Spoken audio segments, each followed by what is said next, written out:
अक्सर हमारे दिमाग में एक सवाल आता है, आखिर मैं ही क्यों? मेरे साथ ही ये सब क्यों हो रहा है? क्या आपके दिमाग में भी ये सवाल आते हैं? अगर आपके दिमाग में ऐसे सवाल आते हैं तो आज की कहानी मेरे साथ, हाँ जी, दीपा त्यागी के साथ एक और नई मोटिवेशनल कहानी लेकर मैं आ गई हूँ। आशा करती हूँ आपको ये कहानी ज़रूर पसंद आएगी। तो चलिए मैं शुरू करती हूँ। एक सेठ जी थे, बड़े ही धनवान थे और उन्होंने अपनी इकलौती बेटी की शादी भी एक ऐसे ही बड़े खानदान में की। लेकिन जो बेटी थी उसके नसीब में सुख कहाँ था। कहते हैं ना, जब तक नसीब में सुख ना हो तो मिलता नहीं। तो जिससे बेटी की शादी हुई थी वो बहुत ही बड़ा जुआरी निकला। जैसे कि मैंने बताया, वो बहुत बड़ा जुआरी था।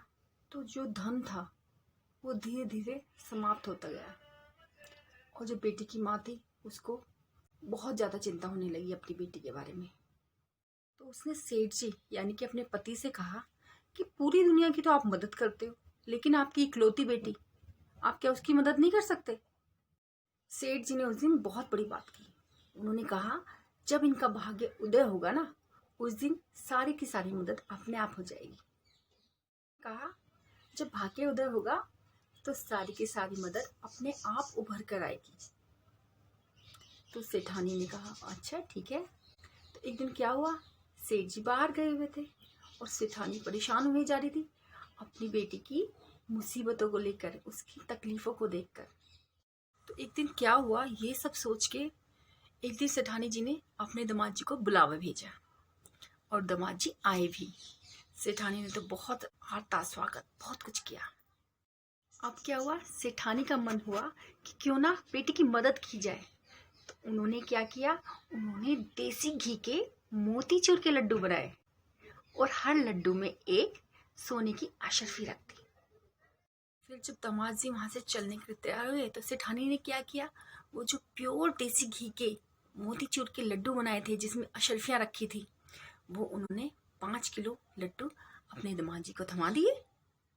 क्या हुआ, दामाद जी वैसे तो अपने चेहरे पे बहुत मुस्कान दिखा रहे थे, खुश हो रहे थे, लेकिन उन्होंने मन ही मन सोचा कि अब इतना सारा वजन लेकर मुझे जाना पड़ेगा। तो कुछ ही दूर वो चले थे और वहां पे उन्हें एक मिठाई की दुकान दिखाई दी। तो उन्होंने सोचा क्यों ना ये लड्डू मैं यहाँ बेच ही दूं। तो उन्होंने वो सारे लड्डू उस मिठाई की दुकान पर बेच दिए। क्या सोचा कि ये लड्डू तो बिकेंगे ही, साथ में कुछ पैसे भी मिल जाएंगे। तो उन्हें वहां से पैसे भी मिल गए। तो उन्होंने क्या किया, उन पैसों की दारू पी ली। जैसे कि वो जुआरी तो थे, दारू भी बहुत पीते थे, तो उन्होंने उन पैसों से दारू पी ली। हुआ, अब सेठ जी आ रहे थे घर वापस। तो उन्हें भी अपनी बेटी की चिंता हो रही थी। तो वो सोच रहे थे कि एक मुस्कान ही देखने को मिल जाए अपनी बेटी के चेहरे पे।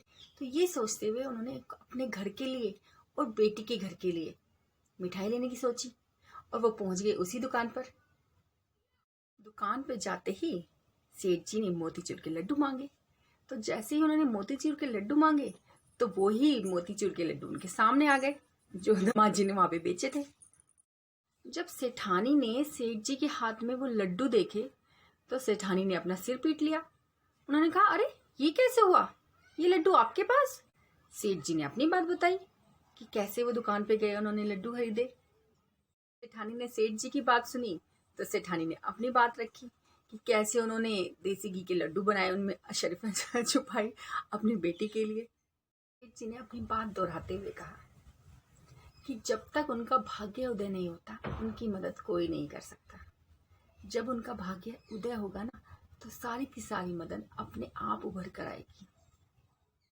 सेठ जी ने कहा, अब देखो ना, ये जो अशर्फियां थी, ये ना तो हमारी बेटी और दामाद के नसीब में लिखी थी और ना ही उस दुकान वाले के। तभी तो कहते हैं, भाग्य से ज्यादा और समय से पहले किसी को कुछ भी नसीब नहीं होता। में जो लिखा है मिलकर ही रहता है। नसीब में जो लिखा है वो मिलकर ही रहता है। कहाँ और कैसे, ये तो सिर्फ मेरा खुदा ही जानता है। तो आप दीपा के साथ बने रहिए और मेरी कहानियों को इसी तरह लाइक करते रहिए, कमेंट कीजिए, सब्सक्राइब कीजिए। जिन्होंने मेरा चैनल अभी तक सब्सक्राइब नहीं किया है, प्लीज़ मेरे चैनल को सब्सक्राइब कीजिए और मुझे और मोटिवेशनल स्टोरी बनाने के लिए प्रेरणा दीजिए। ओके, अब मेरे जाने का समय हो गया है। Bye, god bless you everyone.